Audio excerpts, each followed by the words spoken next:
Well, Frank, let's start. We're on. We're going to look back at day 4, first of all, of fight week. Usyk versus Fury press conference. First of all, though, overall, what have you made of the week so far? It's been very, very high. A lot of tension. Really, really. Everybody's. Something about it. This fight. For Tyson, basically determines what the mood's going to be. Usyk is what he is, but he determines what the mood's going to be, and he's coming to this fight completely different from I've seen him in any other fight. Well, let's look at yesterday. That was the first time, as you say, we've seen some real needle this week. What did you make of that almost 11.5-minute stare down with Tyson actually giving it to Usyk in the end? I think what it is Tyson felt he won the fight. It was a very, very close fight, the first one. Nothing in it at all. It was a split decision on the judges' scorecards. The 9th round determined which way one of the judges went. And it was, he couldn't get over it. In the ring, in the dressing room, I want the rematch. That was his mantra. And it's been like that every time I've spoken to him since the fight. Coming up to the fight, since he's been in training camp, I've hardly spoken with him. He's switched his phone off. Not speaking to anybody, he's not even speaking to his wife, he's just in fight mode. I've never seen him like this. He's normally quite an easygoing guy, he's got time for everybody, for people. It's not, the day before the fight, if somebody comes up to him and asks for a selfie or whatever, he'd do it with them. He's just not in that, the zone he's in is war. Realisation maybe that, like you say, that he's got to do its most important fight. It's not realisation at all. That's how he set his mind. That's how it is. And what he did yesterday, that stare down, that was part of the fight. They both know each other extremely well. They've shared 12 hard-fought epic rounds together. They know each other's strengths and weaknesses. And nobody at this stage of the game wants to give that much to the other guy. So the stare down was what it was. Who's going to blink first? Who's going to walk away first? And that was the mentality. It's the psychological battle, isn't it, with that? With boxers, it's all about that. When they go to the centre of the ring, when the first bell rings, that stare, and you can tell, you get a sixth sense about what your opponent's feeling. He's feeling it. Is he feeling it? You know as a fighter, and you know that in this whole build-up. Reality is now kicking in with these two. Frank, he's coming back from his first loss, and I think what he's done there is he's gone and taken himself away. He goes, he don't like that feeling.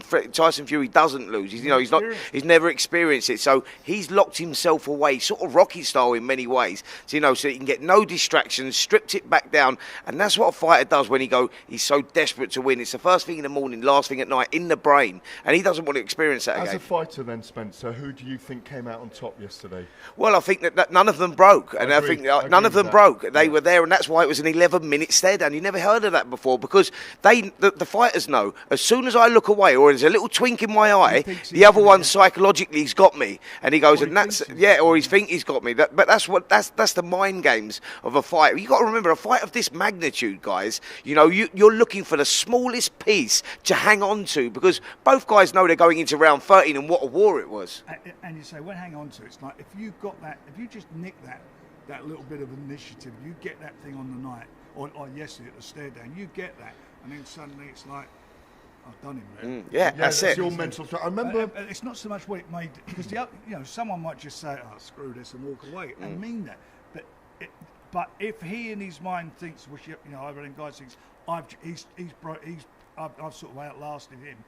He in his mind, it make him feel better. It's funny, because I remember Michael Watson telling me that he caught Nigel Benn's eye in a nightclub once and saw him look away, and he knew he was going to beat him in the fight. It's that kind of thing, isn't it? And it's when you get into them later rounds, guys, because these two will go there. It'll be that 9, 10, 11, 12 when, the psychological game comes in. When you get into those rounds, the mad through your brain, as in like, them little chinks is what you hang on to in a fight like that, because you're talking to yourself, you're trying to push yourself. Fighters go to a place that no normal human being would go to, right? And it's a psychological battle, and them little things is what you hang on to in those moments. To the fight itself, Tyson wins on Saturday night. What happens afterwards for him, do you think? Is there a trilogy fight there? Is there a deal for it? Provided none of them retire, yes. Oh, so you think that could even be a possibility? Who knows? I mean, it depends how tough the fight is. Listen, both these guys are extremely wealthy men. They made a lot of money from the sport. They don't need to fight for money. Their families are secure. What they're fighting for now is, of course, they're getting paid. But what they're really fighting for now is this: the heart. You know, the fact they're fighting men. That's what they are. And there comes a time when fighters should retire.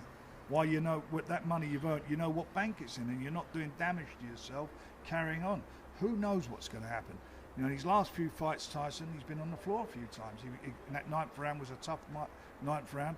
He's got great recuperative powers. He's came through all those trials and tribulations. But it's got to take some wear and tear out of you. And the same with Usyk. His last 2 fights, he got badly hurt by Daniel Dubois. I don't care what anybody says. He got badly hurt with a body shot. It exposed a weakness in him. And in the last fight against Tyson, there was 2 moments of that fight where he was wobbling. Yeah. Can I ask then, do you think that it's the manner of the defeat or victory for both men that might take them out of the game finally? So, for example, if Tyson stopped or he stops Usyk, that might be the resolution on who's the number 1 in the era. Yeah, maybe. It's their choice. I mean, they're the guys who are getting in the ring and putting their life on the line, and this guy knows that better than anybody. Yeah. That's what they're doing. And so, you know, whatever they want to do, everybody should be, you know, be grateful for what they've seen and what these 2 guys have done in their time while they've been active. I think that they're at that stage of their career now as well, you know, where they're 36, 37 years of age, and people going, yeah, another year, another 2 years, but they're at that stage where you've got to remember what the fights they've had and the wear and tear on their body. They're financially secure. You don't know if it's the last time you see both of them in the ring, depending on what happens on Saturday night and how grueling that is. We know it's going to be a tough fight. It might take it out of both of them at this stage of their career. So I think planning above this fight, that's why they both put everything into it. They can't plan, I want Anthony Joshua next, I want them a trilogy. Absolutely. They're not even looking. All they're focusing on is Saturday night. That's where they are. Look, both of them secured their legacy of fighters. Both of them. Tyson's a 2-time world champion. He's done everything that's been asked of him, and as we said last time, a close fight. And you look at Usyk. Usyk's done everything that's been asked of him. Gold medalist, cruiserweight, best of his era, best of his generation. Heavyweight, he's done all of that. They both had troubles and trials and tribulations outside the ring, different types of things, but you know, real tough times. His country's at war. Usyk's country's got a devastation there. Some of his family are there. You know, his father he lost a while ago. That hit him badly. Same with Tyson's had terrible things even before the last fight. A dreadful thing that happened with Paris and himself losing their baby the week of the fight. Well, you've often talked as well, haven't you, of what a remarkable story that Tyson's almost one of the most remarkable fights you've ever been involved with because of coming back from the brink of suicide as well. Yeah. And you've spoken very openly about that. And so's he. The only reason I speak of it is because he's spoken of it. And your brother, of and course. my brother. And you know what it feels like. And I do know what it's like. But I'm not telling stories out of school. You know, they're things that, you know, obviously we're in the public domain now. But look, these guys, they've got a tremendous battle. They both know each other. What is the last fight taken out of both of them? You know, it was a fight of 2 halves.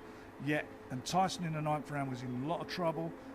10th round, and people were saying it should have been stopped. I don't agree with that. Incredible recuperative powers. But it should have been stopped because the 9th round he was there. Yeah. The 10th round was there, and he won.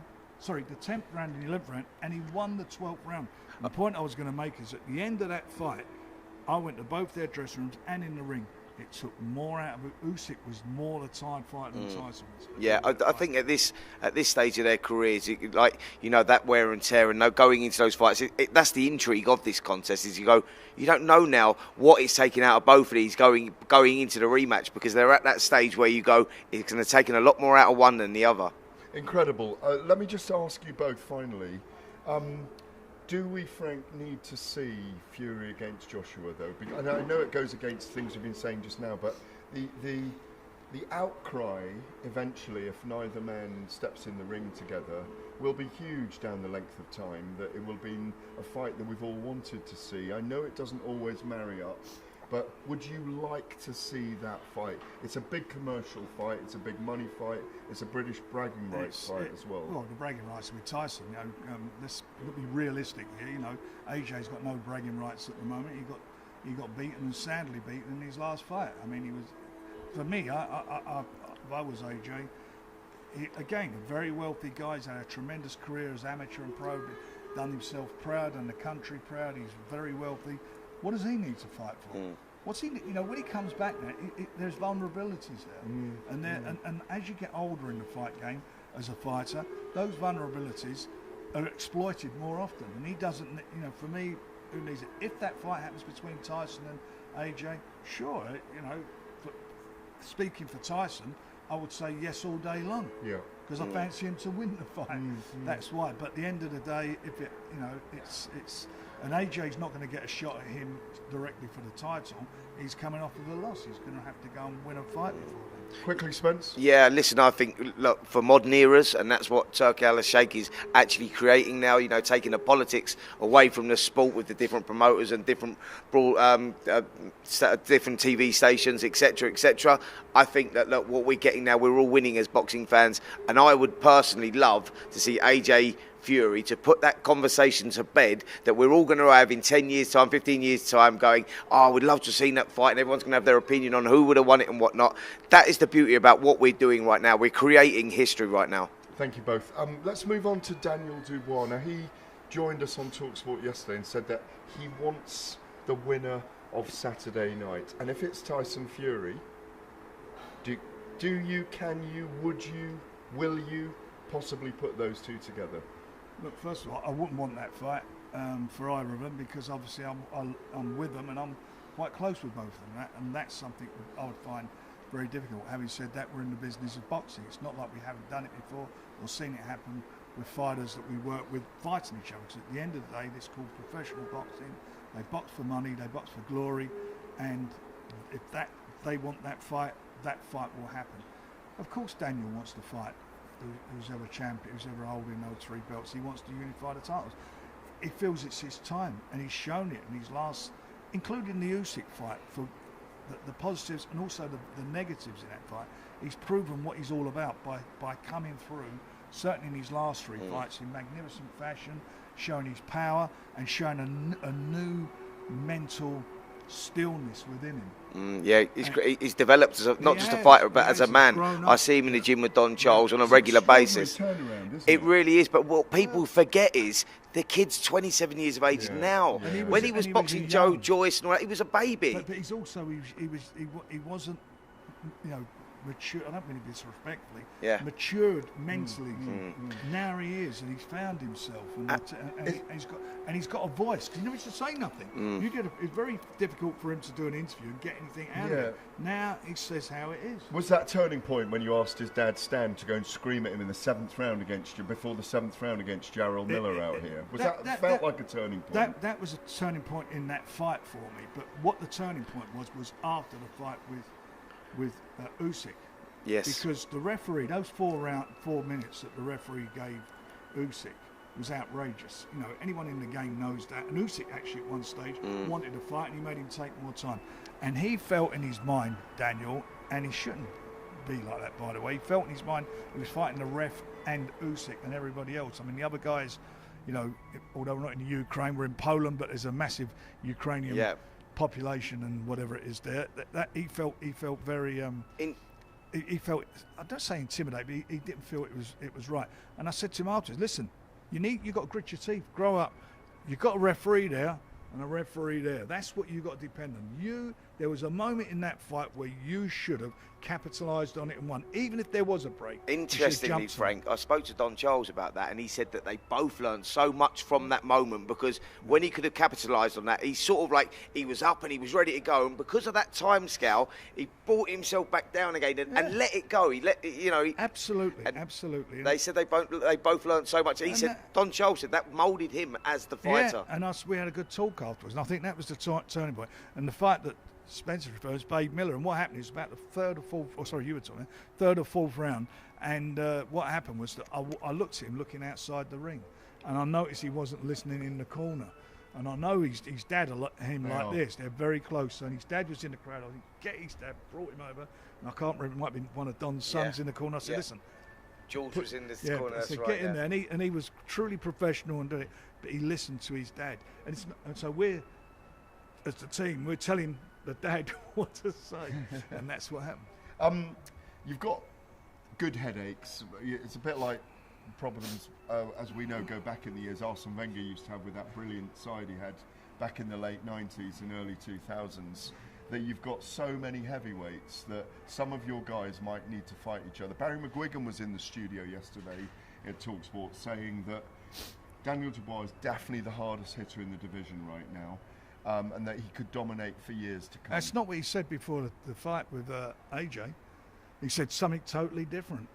Well, he's saying it now. I know he is, but he didn't say that we then. all are. I mean, a lot of us picked AJ. He was very, very critical of him, in fact. A lot of us picked AJ to win, and we were proved wrong. Simple as that. But Daniel, as you say, he's come on. Could he dominate for years to come?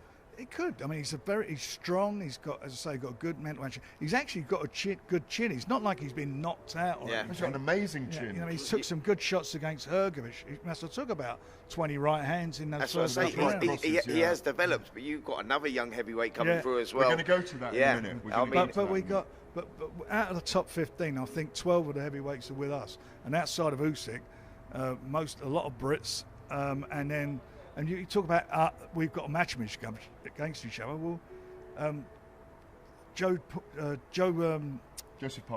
Parker, he's with us. Yeah. We've made the match. You know, we make matches with our fighters against each other. You know, that's not been a problem. David Adelaide and Sol Dakers last time out, so that ain't a problem. So we're going to talk about Moses Itauma in detail. I know you've got to go to another appointment soon, but let's go on to Moses. He's out here. He's got to get through Dempsey McKean first of all. Step up for him in this fight. Look, this is no foregone conclusion. He's still a teenager. Dempsey is a tough guy, a really tough guy. They only lost one fight.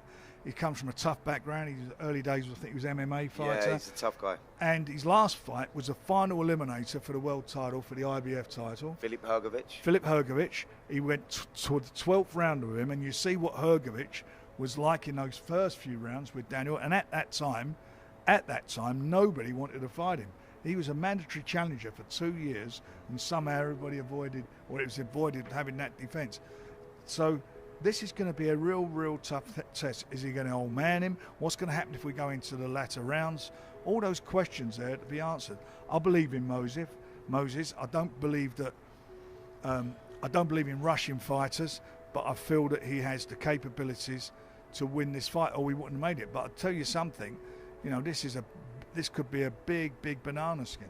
Well, we've both said, haven't we, Spencer, that Dempsey McKean, we've been around him a lot this week, his ambition may be his undoing. Absolutely, listen, because he will go, but it's all about opportunity out here. When you get these opportunities on this card, fighters have to do that. They've got to try and take that opportunity. Frank's right in what he says, and we was talking about this with Moses as well. I said, it's about the development. Don't rush them, because they're good enough to go there now. If they beat the number 6 in the world, or he beat Anthony Joshua, where do you go with it? Well, I disagree with you. I know you do. I think he's Frank talented. Warren agrees with me. You're wrong. Well, no, I might be wrong. But, you are wrong. But in a year's time, he might be ready for a world title. Yeah, but that's a year's time. It's not now. So when if your young teenagers rush them, first of all, you get pushing them into a position where you can't look backwards. You can't come backwards. And you're going up, and they have to develop physically. He's still not got his man's strength. No, I do agree with that. And Dempsey McKean, if I was in his corner advising him, I'd say jump on his ass and bully him, old man him, do the whole thing, get him, drag him into the latter rounds. That's what I would do. You know, he's not been past 6 rounds, so you go like, that's what I'm saying. He's got to deal with that as well and develop as a fighter and get in there against a tough guy that was going to stick in there for 8 rounds. Give him that experience, you know, because that's what he needs. So in a year's time, let's say it all pans out as it will for you. Let's say Daniel Dubois is the undisputed champion. Let's just say, would you put Moses in with him in a year's time? If he's ready, look, Moses is going to be in a position. If Moses wins his next couple of fights, he'll become a mandatory, and it'll happen. And I won't be able to stand in the way from that happening. Those fights will happen, and it's not the end of the world for a loser, as Daniel knows. It's not the end of the world if you lose a fight. Sometimes these guys who've got all these perfect records, they turn out they're not as good as they thought they were. Do you think we might see Moses Itauma, if he wins on Saturday night, against, say, a Johnny Fisher in the 5v5? I'd love to do that fight. I get it as well. I'd love to do that. Yeah, he's got to come through Dave Allen, of course, as well. He's good for the sport, Johnny Fisher. Johnny Fisher's a really nice guy. I think he talks really well. He's quite eloquent. He's where I come from. He's like one of the blokes, one of the fellas. Yeah, he's a nice person, isn't he? A really nice way about it. I'm going to throw this to Spencer. Don Charles, your mate, says that one of the best spars he's ever seen was Moses and Daniel Dubois. Absolutely, yeah. It was a sensational spar. Like Moses, listen, Moses not just sparring with Daniel Dubois. Moses sparring with every top heavyweight out it's the there. best spar he's ever had. He was as a 15-year-old schoolboy sparring with Joe Joyce. It's quite extraordinary. Coming in, taking his school uniform off, and getting in there and but not and just sparring him, holding his own. He's been sparring with Tyson. Been phenomenal. Francis, your son, was talking about it the other day, and he kind of breathed and didn't say too much. And for me, everything that I hear about Moses, the more I see of him, I know he's 19, I know he hasn't got his man strength, I know there's still puppy fat there and all of those things. I just think he could be the takeover of the division in a couple of years' time. That's what we've invested in. Yeah. He will be, without a doubt. That's what we're saying. It's just about that time. You have to nail the time right. This man knows better than anyone when to take those steps. Frank is a guy, and I've known you a long time. That's the one thing you've said to me over and over again whenever I've interviewed you, when we've done deep interviews. We're all about building a conveyor belt. It's always about building from the bottom up. Well, that's it. And you know, the most perfect punch in boxing is the best time punch, and the best matchmaking is about timing. And you know, I like to think I'll get it right more times than wrong, and I hope it's going to continue. That's a nice analogy, to be fair. Frank, we've got to let you go shortly, but just quickly, what a night we had last night, the gala dinner. How good is it that the Ring magazine, obviously the Ring magazine, I wrote for it for many years, it was owned by Oscar De La Hoya. It was like a ceremonial handover, obviously been bought by Turki Al Sheikh, His Excellency. How good is it that it's now in the hands of someone who has the money, has the influence, and wants boxing to ride high again? I think it's great, and what I'm pleased with, I'm an old timer, as you know. I'm pleased that it's coming back in print form as well. You know, because there was nothing better than getting your hands on the Ring magazine when I was a kid. My dad used to get it. Getting the Ring magazine that come into the house once a month, and it's probably 2 months behind the date on the top of it, because that's how it was in those it did days. take ages to come. Yeah, It still does. Yeah, and you used to come in and you'd catch up on the results, read about all the fights that happened the other side of the pond. It was brilliant. And the good thing about being in the hands of in Turki Al Sheikh is, one, he's a passionate boxing fan. He loves the sport, and he's going to care for it. And he knows what it is. He knows the history of the Ring magazine. He knows what it's all about. It's 102 years old now, that magazine. He knows what it's about, and for him, it's about preserving it and being the custodian of the boxing Bible. I've got 3 more questions for you, Frank, before we let you go. I know you've got other appointments to go to. What would you like to see in 2025? To continue how 2024 has been. You know, there's some great fights, One of the great best shows. years ever? Yeah, it's been brilliant. There's been great fights, you know, lots of, just great stuff. And what I'm really pleased with, from my perspective, is all the investment we've made over the last 6 years in young fighters, them coming through now, either winning world titles or on the cusp of winning world titles. And we've got a great bunch of youngsters coming through. Finally, your Usyk versus Fury, or Fury versus Usyk prediction. We've been running a poll throughout the show, and 53% of viewers believe that Alexander Usyk will win. What's your take? I think that Tyson will win, and I think he'll stop him within 8 rounds. Can you talk us through that? Does he start heavy? Does he go in there and be a menace like Lennox Lewis? They both do what they will both do what they feel is the right thing to do, and that's to put the other guy on the back foot. That's what Usyk done in the first round of the first fight. He came out. I mean, he run at Tyson, and he knows. Usyk is not such a good fighter on the back foot. He's not such a good fighter on the back. And Tyson can fight going backwards, but he needs to negate what he did. And and I've banged on about it before. The rounds, the big rounds for Tyson, rounds 3 to 7. Yeah. That's what he needs to do. None of the showboating. Just focus down to business and doing that. Work his jab, get behind him, work his body and the uppercuts. He caught him time and time with those uppercuts, and he needs more body shots. Frank, you're being called away. Final thing, we're hearing vicious reports, by the way, that your old mate Simon Jordan is on his way here. Sorry about that, Frank. Comment on that? But he's not past the border yet.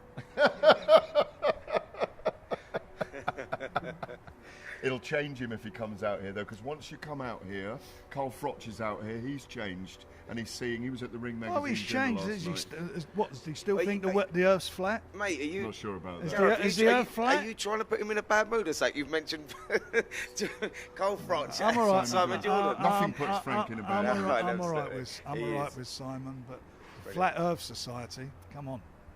Great, Brilliant. thank you very much Frank, indeed. Thank Frank. so much, mate. Thank you. Thank you. Cheers. Thank you very much.